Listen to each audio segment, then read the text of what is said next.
wa anna ila rabbikal muntaha wa rabbuka la nihayata lahu. C'est vers le divin que se trouve la fin de ton voyage. En fait, le voyage est dans l'ADN de l'être humain. L'être humain est en perpétuel voyage. C'est là que j'ai découvert Oustaz Ahmad Ba, et celui qui a vraiment changé mon itinéraire et ma trajectoire. Wa anna ila rabbikal muntaha wa rabbuka la nihayata lahu. C'est vers le divin que se trouve la fin de ton voyage, et le divin est quelque chose d'interminable. Donc c'est un voyage qui est infini. Dans ce voyage intérieur, l'âme humaine, telle une flamme vacillante dans l'obscurité, se tourne vers la lumière divine, cherchant à s'unir à la source de toute existence. Les écrits des mystiques nous rappellent que cette quête est à la fois une ascension et une immersion, une valse éternelle entre le fini et l'infini. Le soufi, en cherchant à transcender ses propres limites, découvre que la frontière entre le divin et l'humain n'est qu'illusion, une invitation à plonger plus profondément dans les océans de la spiritualité. Imam Dagassar, un aller sans retour vers l'infini. Je m'appelle Dagassar ou Imam Dagassar. Je suis un spécialiste des ressources humaines qui a fait des études de sciences juridiques et politiques et qui a terminé par des études en sciences islamiques à l'école pratique des hautes études de Sorbonne.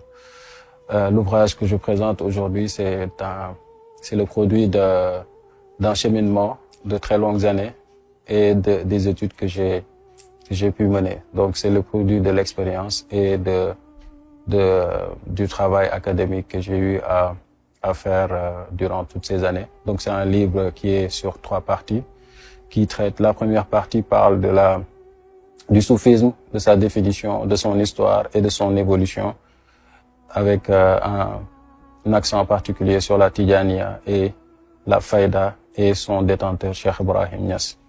La deuxième partie parle de la dialectique du soufi véritable, c'est-à-dire les 2 piliers sur lesquels le disciple doit s'appuyer pour avoir une quête aboutie. D'un côté, il y a la plume, parce qu'elle représente l'enseignement, la science, et d'un autre côté, il y a le chapelet qui représente la démarche de zikr et de méditation de la parole divine. Et la troisième partie parle de la finalité de la quête soufie. On a essayé d'être un peu provocateur en parlant de la divinisation. Mais en réalité, la divinisation ici doit être entendue dans le sens de l'humanisation. Comme le disait Mohamed Harkoun, quand on parle de divinisation, on parle d'aller vers son humanité, vers ce qu'il a de plus noble. Donc la divinisation est finalement une quête de soi. Plus on se découvre, plus on découvre le divin. Et ce que les soufis disent, qui se connaît son Seigneur.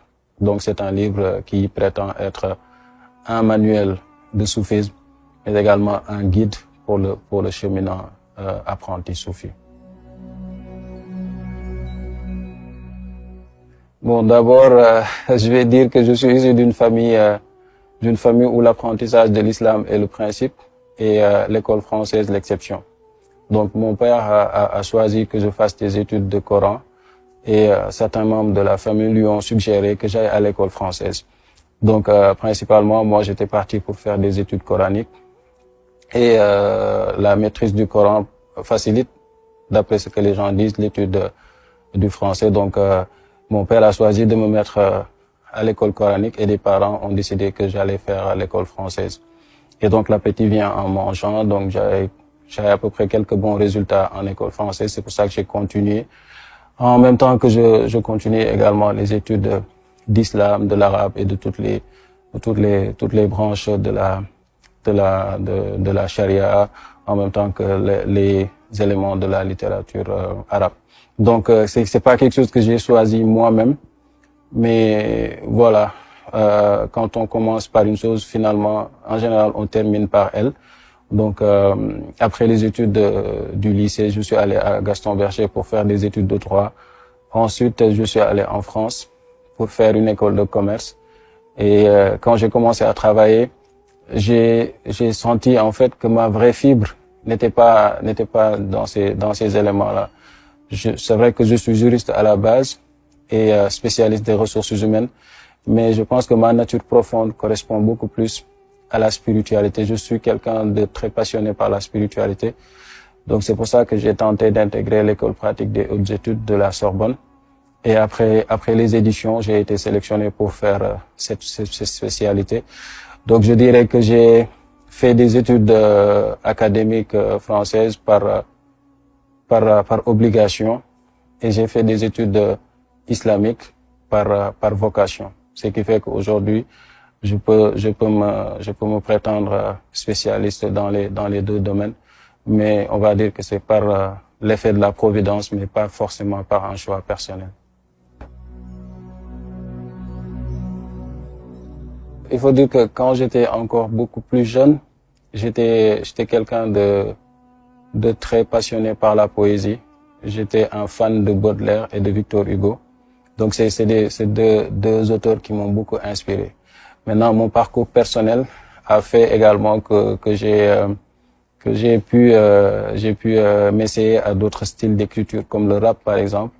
Donc ce qui fait que quand j'écris, on lit ce rythme de la poésie, mais également ce jeu de mots qui me vient de la passion d'écriture du rap. Donc à la base, je suis quelqu'un de très passionné de la littérature française, spécialement de Victor Hugo et de Baudelaire. Ensuite, mon écriture est teintée un peu de jeu de mots de rap parce que je me suis essayé à l'écriture du rap quand j'étais au CM et puis même dans mes premières années d'université. Donc je ne sais pas si j'ai une écriture de qualité, mais c'est une écriture qui est particulière parce que je m'inspire de la littérature française et de la poésie en général. En fait, le voyage est dans l'ADN de l'être humain. L'être humain est en perpétuel voyage, qu'il en prenne conscience ou pas. Et spécialement dans le soufisme, on considère que on a un cheminement à faire, à parcourir, et ce cheminement est envisagé comme un voyage. Donc c'est un voyage qui commence de la prise de conscience jusqu'à l'atteinte de la station ultime de connaissance gustative. Mais ce voyage-là n'est pas un voyage linéaire, c'est un voyage avec une destination précise, mais sans fin, puisque à chaque fois qu'on arrive à une station qui est considérée comme l'ultime, on doit reprendre le même chemin. Ce qui a donné le niveau d'accession doit le maintenir, et donc on est obligé tout le temps de recommencer ce voyage, parce que dans le cheminement soufi, il y a 3 objectifs. Le premier objectif, c'est le divin. Il y a des gens qui ne cheminent pas dans le divin. Ceux-là même sont en voyage, mais dans un voyage d'incertitude et sans destination. Ceux qui voyagent vers le divin vont arriver à point nommé quand ils sauront, quand ils découvriront le mystère de l'unicité divine. Et quand ils auront découvert le mystère de l'unicité divine, il faut qu'ils parviennent à découvrir le mystère de la création. Et ce mystère de la création, il est infini, parce que l'existence en elle-même est un acte de création perpétuelle. Comme on dit, rien ne se perd, tout se recycle. Donc ce qui fait que le voyage soufi est un voyage de quête, de découverte, de sens du monde. Et cette découverte de sens du monde est un objet d'émerveillement qui n'a pas de fin. C'est pour ça que le livre est intitulé Le voyage soufi, un aller sans retour vers l'infini. Avant, quand j'étais encore plus jeune et que je faisais mes études islamiques, j'avais plutôt une tendance salafi. D'accord? Et j'ai rencontré un ami à qui je rends hommage d'ailleurs, Abdou Aziz Dial, mais qu'on appelle Abdou Aziz Diallo par déformation de l'état civil. C'est un ami qui m'a beaucoup marqué par sa précocité spirituelle, et qui semblait être parmi nous, mais sans être avec nous. Et quand j'ai voulu découvrir le pourquoi de cette attitude, c'est là que j'ai découvert Oustaz Ahmad Ba, et celui qui a vraiment changé mon itinéraire et ma trajectoire, qui m'a fait aimer le soufisme en me heurtant d'abord, mais après en guidant mes pas. Donc cette passion que j'ai du soufisme vient de Oustaz Ahmad Ba, qui n'est pas seulement un cheikh, mais qui est un érudit. Et quand il s'exprime, en fait, il a l'habitude de citer beaucoup de soufis. C'est comme ça que m'est venue cette familiarité avec les grands noms du soufisme. Et après, comme je l'ai dit, j'en ai fait une spécialité. Donc j'ai étudié pendant quelques années le soufisme et ses grands noms. Et voilà, c'est de là que me vient une certaine familiarité avec les grands noms du soufisme. Pour moi, le soufisme, dans mon quotidien, est un style de vie. C'est-à-dire que dans toutes mes interactions et dans toutes mes activités, j'ai cette obsession d'avoir une vision spirituelle des choses, en fait. Donc c'est la spiritualité, pour moi, ce n'est pas qu'un domaine de connaissance, ce n'est pas qu'un phénomène de mode, mais c'est un style de vie au quotidien. Il n'y a pas une seconde de ma vie où je n'ai pas cette obsession de spiritualiser ce que je vis. Celui qui me représente, tasattartu an dahri bi zilli janabihi fasirtu ara dahri wa laysa yarani. Parce que c'est un style de vie qui vous donne une certaine neutralité, mais en même temps une présence au quotidien dans tout. Cheikh Ibrahim Niass dit tasattartu an dahri, je me suis dissimulé par rapport à mon époque, c'est-à-dire qu'il n'arrive pas à me cerner. Et moi, j'ai une vision très claire de cette époque dans laquelle je vis, c'est-à-dire que je maîtrise mon temps, mais mon temps ne me maîtrise pas. Donc c'est des bêtes qui me parlent beaucoup, moi. Inna Allah la yastahi an yadriba masalan ma baghudatan fama fawqaha fa amma alladhina amanu fayalamuna annahu al-haqqu min rabbihim wa amma alladhina kafaru fayaquluna madha arada Allah bihadha masala yudillu bihi kaseeran wa yahdi bihi kaseeran wa ma yudillu bihi illa al-fasiqin. C'est un verset qui invite à la méditation, c'est un verset qui invite à prêter attention à tous les éléments de la nature, parce que l'élément le plus insignifiant de la nature peut être un objet de méditation infini.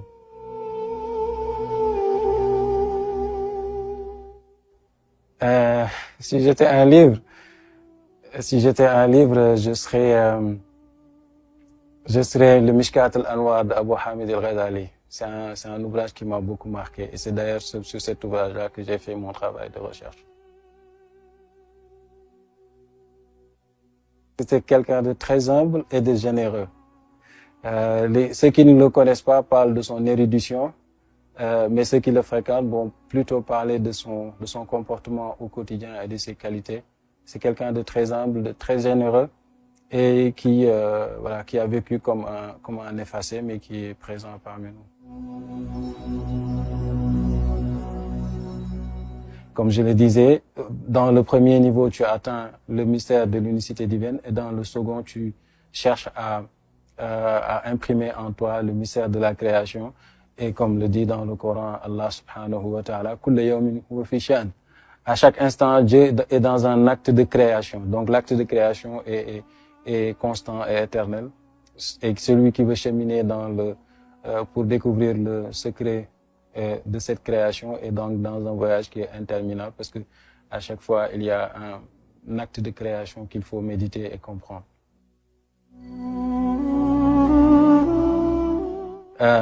J'invite tout le monde à lire le livre, parce que c'est un livre en fait de passion. C'est un livre de cœur. C'est pas un livre d'érudition, comme je le disais. C'est pas un livre qui est destiné à présenter les choses seulement sous l'angle scientifique, mais c'est un livre qui essaie de parler au cœur. Et c'est un livre également qui aborde des questions avec lucidité et avec distance. Et c'est un livre à la fois objectif et subjectif, puisqu'il parle comme on parle dans la rue, mais il parle également comme on parle dans les académies. Donc c'est un livre qui va combler un vide dans l'espace littéraire sénégalais, parce que c'est un manuel de soufi, comme on en a connu, mais en littérature, en langue française. Donc c'est un livre qui va vraiment combler un gap, et j'espère qu'il sera utile à tout le monde, Inch'Allah.